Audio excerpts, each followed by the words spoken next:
Hi, I'm Alex Elle, and I write books for a living. The Hey Girl podcast was created with sisterhood and storytelling in mind. Hey girl. Hey girl. Hey girl. Hey girl. I'll be sitting down with some phenomenal women to discuss love. I believe we grew distant out of love of some type, I don't want to hurt you. Loss. Really don't know what's going to trigger that feeling of grief in any moment. And a topic very important to my work, self-care. Freedom is self-care. It's not about pedicures. It's not about clothing. It's not about trips. Join us as we journey through sharing together. Today I'm sitting down with freelance illustrator and artist Andrea Pippins. I've been a fan of her work for years now, so having her on the show makes me extremely excited. Today we're going to be chatting about motherhood, self-care, and of course, her art. I think you guys are really going to enjoy this conversation. Here's Andrea's story.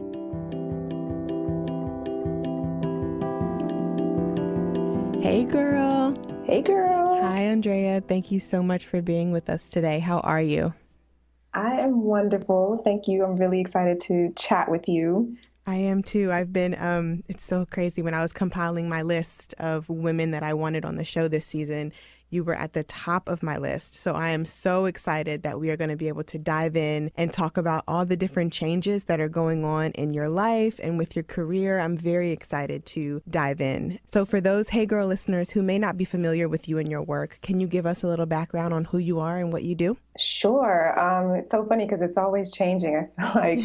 But more recently, I am a full-time illustrator. I do some children's books, but mainly freelance illustration, a little bit of graphic design, but my realm covers illustration, and I also just call myself an artist. That is absolutely wonderful. Your artwork is something that I've been following for years, back when you were blogging on the Fly Girl blog and you had your t-shirts with the curly hair, words and squiggles, and that's kind of how I stumbled across your work years ago. Can we talk a little bit about your evolution from, I know you were teaching at one point, right? And now you are living abroad with your family. Can you walk us through that transition from just the changes that you've gone through over the years as an artist?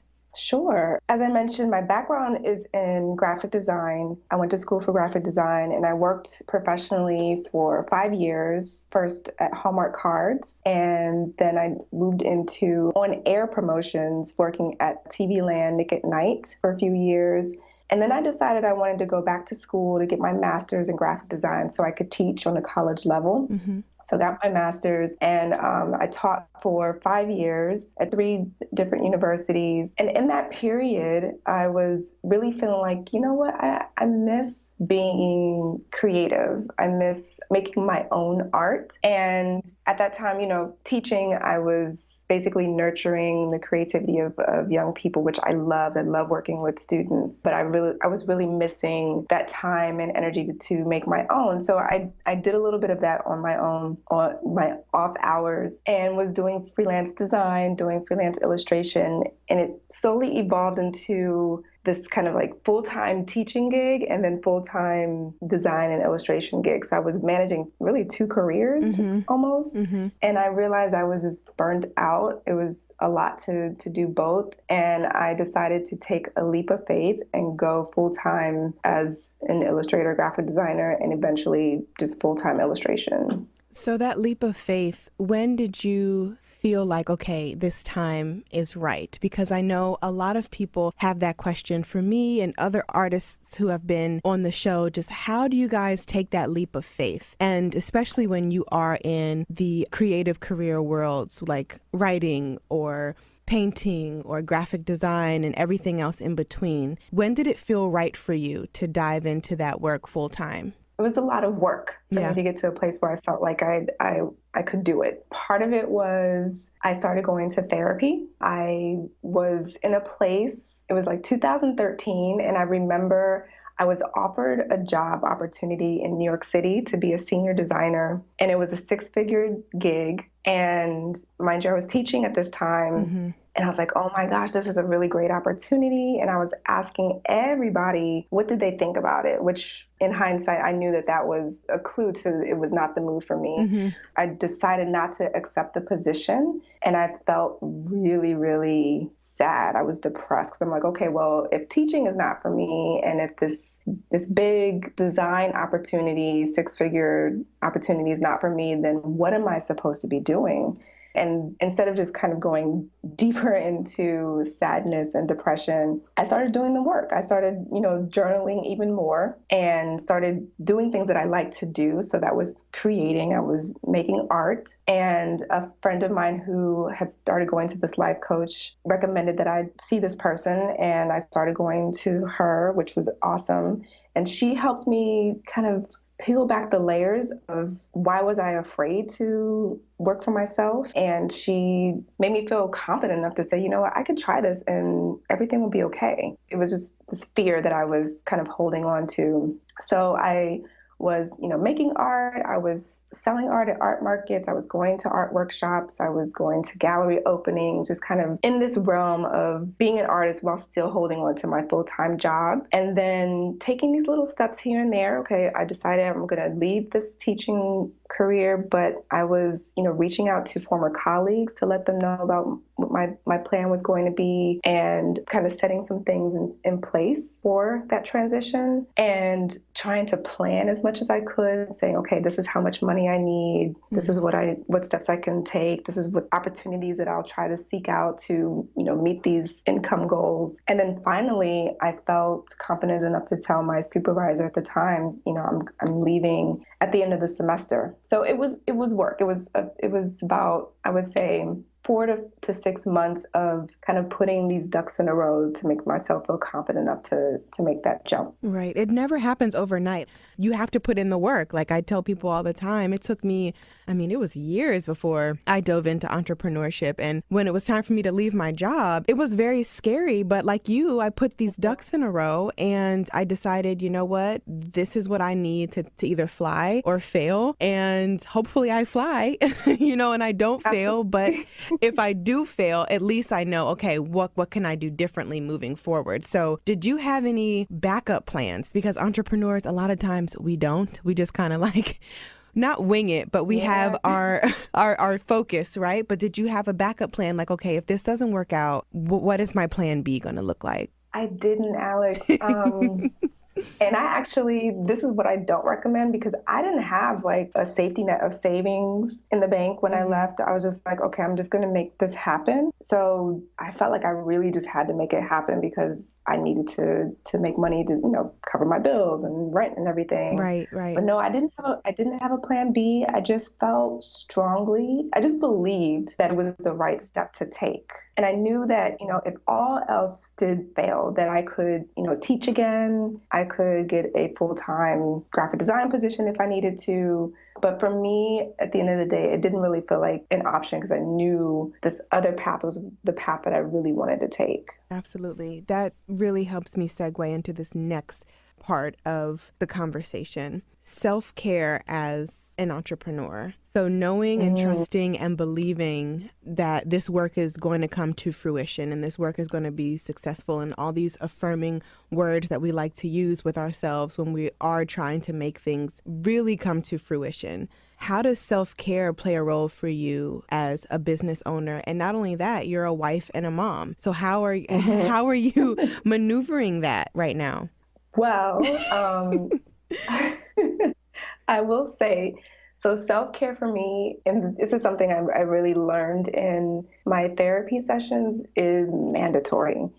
For me, I need to be in alignment. I need to be grounded in order for me to just, navigate all these other things that are happening, good, bad, ugly, whatever. I need to be committed to my practice in it. And when I'm not, I can feel it. I can feel that things are just starting to it feels like it's going to crumble when I'm not journaling or doing my meditation or even taking time to drink some tea. Like even that really centers me.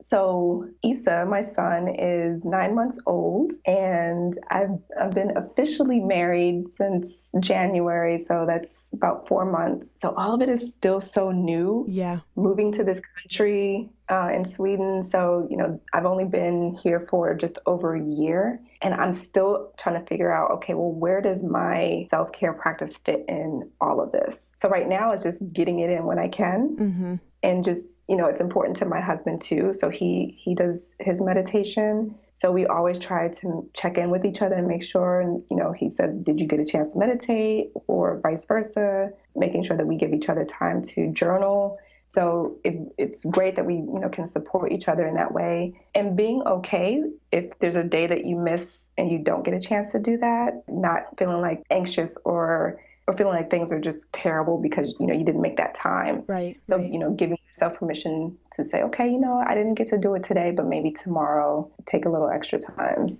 So I love that you guys are standing in self-care together. That's wonderful. Ryan and I started meditating together again last week, and because we had been doing it for a while, and then, you fall off, and then you do it individually, and then you try to come back together and do it. And we were really looking for a way to connect before his early mornings, and the morning meditations has been wonderful for us. So I think that it's so great hearing the other couples do that, and, that are able, we're able to stand with each other in that. I think that's absolutely beautiful. Let's talk about living in Stockholm, and how did you end up there and why? From your photos, it looks like such a beautiful place to explore and to live. How has it been settling in from, I guess living here in the US to living there? Yeah, so it is a really beautiful city. And I think outside of anywhere in Great Britain or the United Kingdom, it's an ideal place for an English-speaking person who wants to live in a country that is not an English-speaking country in Europe. So it's so ideal in that I do have that European experience, but I don't have the immediate pressure of learning to speak Swedish, which I hope to learn at some point. But it really just alleviates a lot of stress and not being able to speak the language. So that's really great. But I ended up here because my partner, he's Swedish. We met in DC. We went on a date when he was visiting friends. And it was so funny because it was supposed to just be a coffee date, and we ended up having a 7-hour date where it just led from coffee to dinner to drinks. And then we were like, okay, well, what are we going to do next? And the next thing I know, we're like going back and forth. And finally, because my work, and I'm an entrepreneur, I can pretty much work anywhere. Right. We decided together that I would move here until we figure out, where our landing place will be. And in the midst of all that, I got pregnant, and we decided that, this is an ideal place to raise a family. So for now, we'll be here in Sweden, and it's been an adventure. I'll say, because so much has happened. So that was 2015 that we were going into 3 years. So between us meeting, having a baby, getting married, me moving to a new country, all happened in a short span of time. So I feel like I'm always still kind of adjusting. Stockholm is beautiful. There are things that I miss about home. I miss my grocery stores. I miss, of course, family and friends. There are a lot of different kinds of communities here, so it's pretty diverse, despite what a lot of people might think. But in terms of Americans, African Americans, I miss my community. I miss seeing certain folks and, being able to have that kind of cultural connection. Those are some things that, those cultural nuances that I'm still trying to kind of figure out and navigate are things that I'm, still figuring out here. So I was going to ask that. How has that been culturally for you guys, being a couple of color and you being a Black woman in Europe? How has that been for you guys? So Samir, this is where he grew up, and he grew up in a community that was super diverse, and all his friends are people of color. So for him, it's not like this is home, right? So it's home, and the way that he grew up in comparison to how we grew up in terms of color, right. it's very different, right? Me coming here as a woman of color, the Black woman, and it's a question I get a lot because I'm always trying to think, how do I answer that without really knowing or understanding all the cultural nuances yet? I don't really know how my skin color plays into it yet. So, this is a generalization, but people can be colder here because, when you walk in the street back at home, people might say hi or even just smile, and that doesn't really happen here. So now I can only say that it's just a cultural difference. It's not necessarily because of my skin color, but then I don't really know because I'm still, figuring it out. Right. Well, that's good. At least you don't feel that way. I think that's great, actually. Yeah, exactly. And then there's always this assumption, which I really like. People always assume that I speak Swedish. So they don't assume just because that I am a person of color that I'm either an immigrant or a visitor, whatever the case is, just automatically assume that I speak Swedish. I've been able to find my hair products here, which is great. That is awesome. Were you shocked at that? I was very surprised. I thought it would take a long time, and I thought it would be a store that would be like far for me to get to, but it's actually just 2 blocks around the corner. And it's a woman who, my goodness, I think she's from Cameroon, and she opened up this shop a few years ago. And she has chemi oil, she has Cantu, she just has like all these different products that you could find at Target. So that is comforting, even though they're not, all products that I use. It feels good to be able to go in there and see things that I recognize. So that's been awesome. That is really awesome. That kind of makes you feel like, even though you miss the grocery stores and you miss, maybe the community vibe at home, you're still getting a piece of home 2 blocks away in the beauty supply store, which is so awesome. So awesome. I think that's great. I feel so good going there. Yeah. So let's talk about color and what inspires your art, because what really draws me to your work is how vibrant and colorful it is. And it makes me feel really happy and warm when I see your images on my social media, when I'm on your website. And how does color and play and culture inspire the work that you do? Man,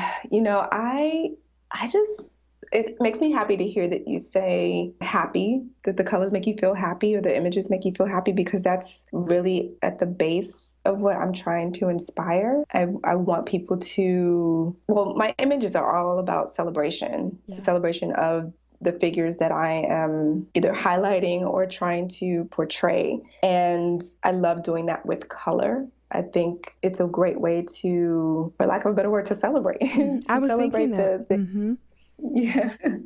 To make people just, feel good when they see the images. And I don't know if it's because of like the 90s influence when I was coming of age, and, there was a lot of color in fashion and music and just pop culture in general. I feel like maybe that has been infused into my subconscious, because when I look at those older images and I look at my work, I'm like, man, there's just such a alignment there in terms of the use of color and the way color is used in shapes and just how graphic it is. So that's something I always go back to, because I just love bright colors. I love patterns and how those things work together. In terms of culture, I am always looking to celebrate us, us meaning Black women, women of color, and just images that I want to see more of. And it's not me trying to make a political statement. It's not me trying to necessarily be, I guess I could say I'm somewhat of a visual activist, but I really just want to celebrate the stories that I feel like don't get shine. I want to create images that I want to see. There are things that I want to see in social media, in publications, in art. And I just figured if I don't see them, I have to make them. It's just as simple as that. So in terms of culture, that's where I'm coming from. I think that is wonderful. And that's what I get from your work. It's just, I feel like celebrating when I see your work, if that makes sense. So I love that you use the celebration of color. You know what I mean? Because it just really makes me feel like all firecrackery inside. And my daughter, my oldest, Charlie, she loves your work, and she's like a color fanatic. So whenever I show her new things that you've shared on social media, she's like, oh, look at those neon colors. And I love it. It's so bold. Like, she just goes crazy, which makes me happy. That's because awesome. She's an artist. So I love being able to show her women of color artists who are able to use color and abstract shapes and just different ways of doing things, because they don't teach that in school. Everything is No. very by the book. So thank you for the work that you do, because it is much needed, and it's an honor to be able to see it and just love it. Thank I saw that you did a painting in the library in Europe. Was that in Europe? Yes, that was in London. In London, okay. Do you mean the glass painting? Yes, the glass painting. How was that? That was really scary and stressful. Really? Can we talk about It that? That's a was. huge project. Yes. I went in because I agreed to do it, and I made the mistake of agreeing to do it without really understanding the scope of it. Because I had never done anything like that before, so I didn't know the right questions to ask in terms of preparing for that project. So basically, it was this series of windows that was overlooking the downstairs section of a bookstore. Which I didn't know either. I thought I was painting the glass window to the street. That's what I thought I was doing. So I showed up and we're like, oh, okay, we have these window panels to paint, and they were pretty large. So I was like, hey, I'm here. I made this commitment. I'm just gonna do it. And it actually was a lot of fun. But in the beginning, I was like, oh my gosh, I don't know if I can do this. But I just did it. So it was therapeutic because I was just, sitting there painting for a few hours, and people were coming by to say hello. And I had a moment where this mom came by. She didn't know anything about the book that I was painting for. So I was painting to promote Young, Gifted, and Black. And she had two kids with her son and daughter, and they were just watching. And I had a moment because they were so excited. The kids were so excited. They ended up getting the book, and they came back and asked if I could sign it. And there was just like this pure joy that they were expressing about the book and seeing the painting, and they were excited about me signing the book. When they walked away, I just burst into tears. Oh my goodness. And I don't know if it was like a combination of just like stress and, they just kind of alleviated everything. But it was like I was supposed to be there at that moment to meet them because they were amazing. And that felt super good. And I was elated for the rest of the day. That's wonderful, because art has a way of speaking to people, art and music. And the fact that you can inspire people through your art and that it's going to outlive you, that is beautiful in itself. I always say to Ryan, like, my books are going to be on this earth long after I'm gone. And the fact that we are able as artists to leave things behind and leave that legacy is, it's life altering. The fact that those young children saw you painting, you as a woman of color painting and loving on them and signing their books, that is life changing, and that's going to stick with them forever. Thank you for saying that. Yeah, for sure. It's magical, to say the least. Art is magic, and it definitely, will stay on this planet long after we're gone, and that is so beautiful. Hungry Root is dedicated to helping people feel great about making it easy to eat healthily on an everyday basis. They deliver weekly boxes of healthy, convenient foods that customers can use to make a variety of inspiring, delicious dishes. All of their foods are, get this, plant-based and gluten-free, and they come either ready to eat or ready in less than 15 minutes. That is right up my alley. Another cool thing about Hungry Root is that customers can choose to make the dishes according to their recipes, or they can mix and match ingredients for additional flexibility. Magical, wonderful, easy, and seamless. Hungry Root offers fresh-cut vegetables, versatile sauces, and ready-to-eat breakfasts and snacks. They offer over 75 dishes that we can make at home, guys. It's amazing. Their fan-favorite sweet potato pad thai is made with sweet potato noodles, my favorite, spicy peanut sauce, another favorite, and snap peas. Delicious. Each box includes everything you'll need to make that week's dishes. It can range from breakfast, lunch, dinner, and snacks. Hungry Root's mission is about more than food. Hungry Root was created to positively impact people's everyday lives through delicious and nutritious eating. For $25 off each of your first 2 deliveries, a total savings of $50, visit hungryroot.com and enter promo code HeyGirl at checkout. That's www.hungryroot.com and enter promo code HeyGirl for $25 off each of your first 2 deliveries.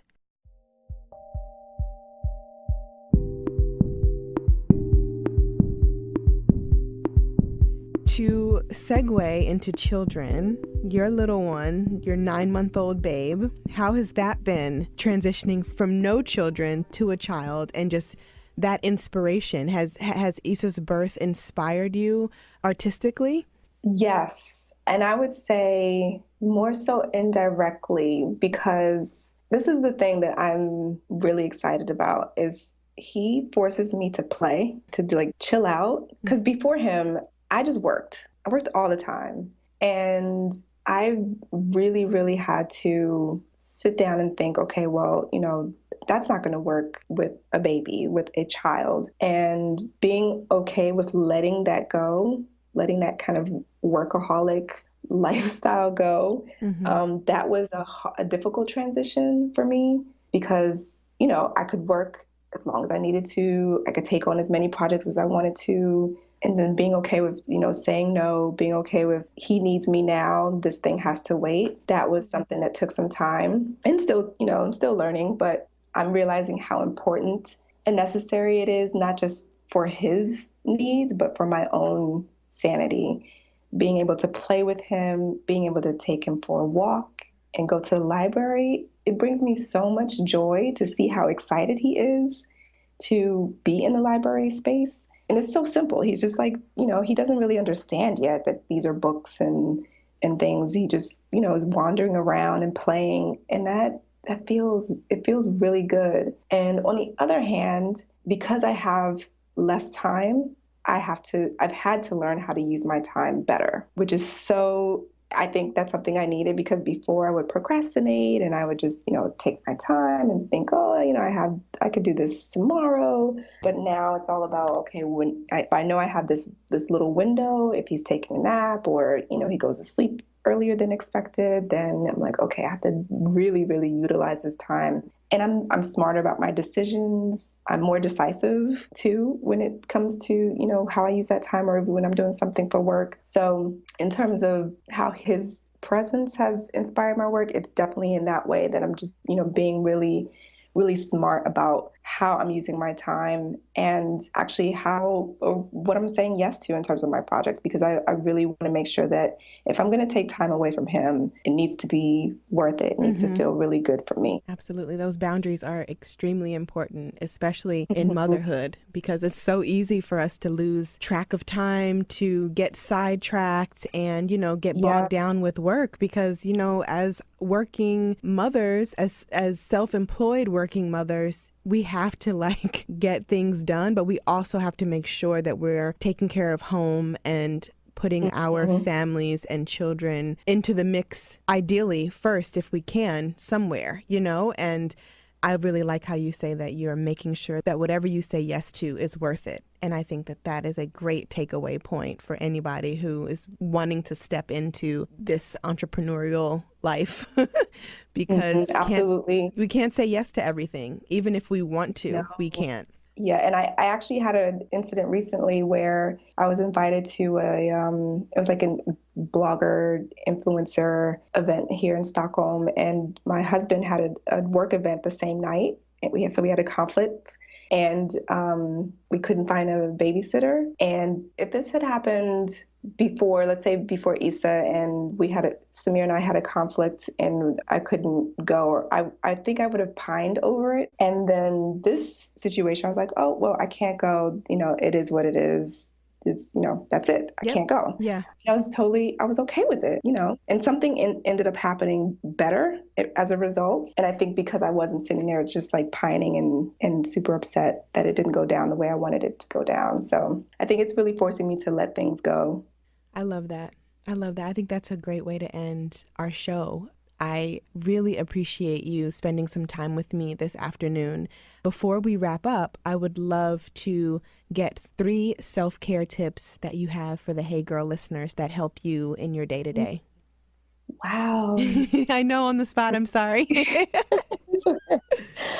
Oh, that's a good question, though. So there's like so many. I don't know how to narrow it down. Well, one thing that always helps me is I remind myself that I get to define my life. So that helps in terms of, if I ever feel like I'm comparing myself to somebody else, or if I feel like things aren't going the way that I want them to, I'm like, wait a minute. I stop myself and I say, I get to flip this script. I get to determine how I respond or how I react to something. So that definitely helps me. Self-care tip number 2 is, even if it is just for a minute, take that time to myself and say, thank you, take a deep breath, or pray, or even write one sentence in my journal. That 1 minute, it helps. And then the third thing, finding a way to smile or laugh every day. I love that. It just alleviates so much. So yeah, those are my 3. Oh, I love that. Thank you so much. Can you please tell us where we can find you on the internet and connect with you after the show? Absolutely. So my portfolio site is andreapippins.com. And if people want to find out more about my artwork, inspirations, they can follow me on Instagram at Andrea Pippins, so AndreaPippins. Thank you so much, Andrea. It was a joy having you today. Thank you. Thank you so much. And thank you for all of the work that you're doing, inspiring us and encouraging us to take care of ourselves. Oh, thank you. That makes me happy.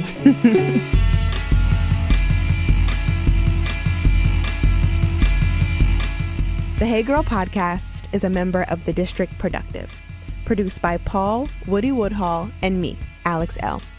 Music by DC's own Kokai.